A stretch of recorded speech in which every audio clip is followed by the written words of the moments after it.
नमस्कार मित्रांनो, यशाचा राजमार्गामध्ये तुमचे सहर्ष स्वागत आहे.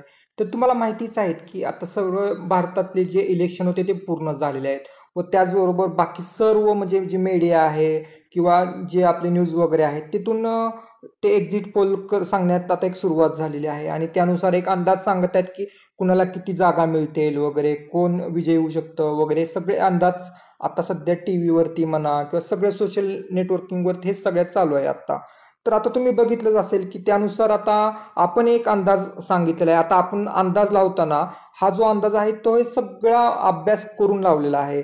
तर त्यानुसार आपण हा अंदाज एकदा बघून घेऊयात. आणि हा जर तुम्हाला महाराष्ट्राचा फक्त बघायचा असेल तर एक आपण व्हिडिओ आपण शेअर केलेली आहे, तर ती तुम्हाला दिसतच असेल तर तिथे तुम्ही क्लिक करून तुम्ही बघू शकता आणि तुम्हाला ते समजून येईल की महाराष्ट्रामध्ये कुठे कोण विजयी होऊ शकतं, कुठला पक्ष येऊ शकतो.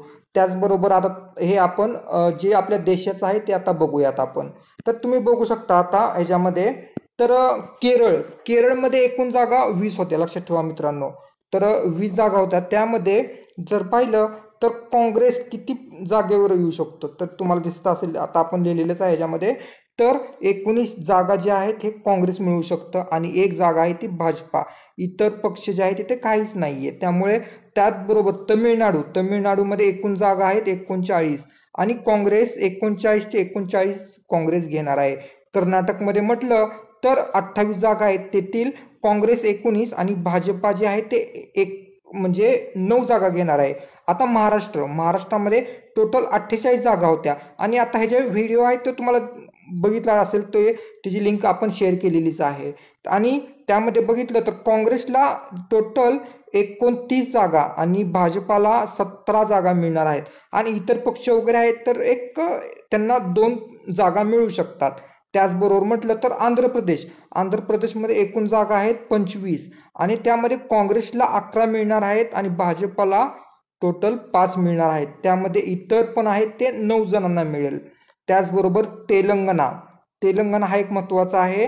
तिथे 17 जागा आहेत, 11 काँग्रेसला आणि भाजपाला 6 मिळणार आहेत. गुजरातमध्ये टोटल 26 जागा आहेत. 26 जागामध्ये 9 हा काँग्रेसला आणि 17 भाजपाला मिळणार आहेत. तर लक्षात असू द्या राजस्थानमध्ये 25 जागा आहेत, 10 जागा काँग्रेसला आणि भाजपाला 15 जागा मिळणार आहेत.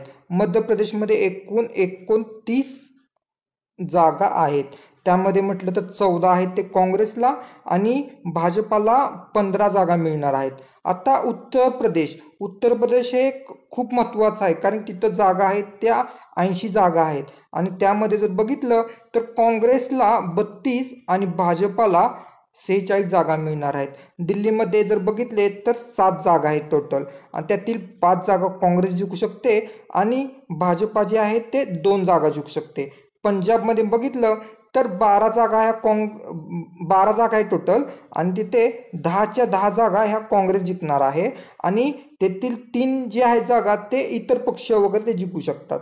आता अजून पुढे जर बघितलं तर उत्तराखंडमध्ये बघितलं तर 5 जागा आहेत टोटल आणि तेथील काँग्रेस पक्ष हे 2 जागा जिंकेल आणि जर बघितलं भाजपा तर 3 जागा घेऊ शकते. आता हिमाचल प्रदेशमध्ये टोटल 4 जागा आहेत, तर तिथे कसं भाजपा आणि काँग्रेस हे टोटल 2-2 जागा घेऊ शकते. आता आपण जर बघितलं जम्मू काश्मीरमध्ये टोटल 6 जागा आहेत आणि त्याच्यामधील 4 जागा आहेत ते काँग्रेस आणि 2 जागा आहेत त्या टोटल आपल्या भाजपा घेऊ शकतो. आता बिहारमध्ये म्हटलं तर 40 जागा आहेत आणि 21 जागा काँग्रेस आणि 19 जागा जे आहेत ते आपले BJP घेऊ शकते. आता झारखंडमध्ये 14 जागा आहेत, तर तिथे 7 आणि 7 हे काँग्रेस आणि भाजपामध्ये मिळू शकतात. झारखंडमध्ये 11 जागा आहेत, तर तिथे काँग्रेसला 6 आणि BJPला 5 जागा मिळू शकतात. आता उडीसामध्ये 21 जागा आहेत, 6 काँग्रेसला मिळतील आणि त्याचबरोबर 11 जागा BJPला मिळतील. आता पश्चिम बंगाल हे पण एक महत्त्वाचं आहे. त्याच्यामध्ये म्हटलं तर 42 जागा आहेत आणि त्याच्यामध्ये BJPला 7 जागा आणि तृणमूल काँग्रेस जो इतर पक्षामध्ये येतो तो म्हटलं तर तो 35 जागा मिळू शकतो. आता आसाममध्ये 14 जागा आहेत आणि त्याच्यामध्ये 7 जागा आपला काँग्रेस आणि 7 जागा आपले BJP घेऊ शकतात. आणि मेघालयमध्ये बघितलं तर 2 जागा प्रत्येकी एक एक मिळू शकते. मेघालय 2 जागा एक एक मिळू शकते.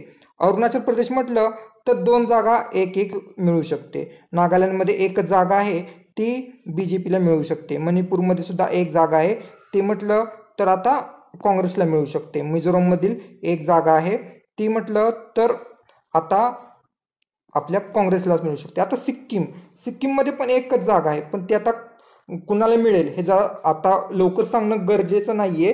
आणि त्याचबरोबर थोडं आता तिथे अभ्यास करावा लागणार आहे. त्यामुळं आपण हे कुणाला मिळेल अजून तरी सांगितलं नाही.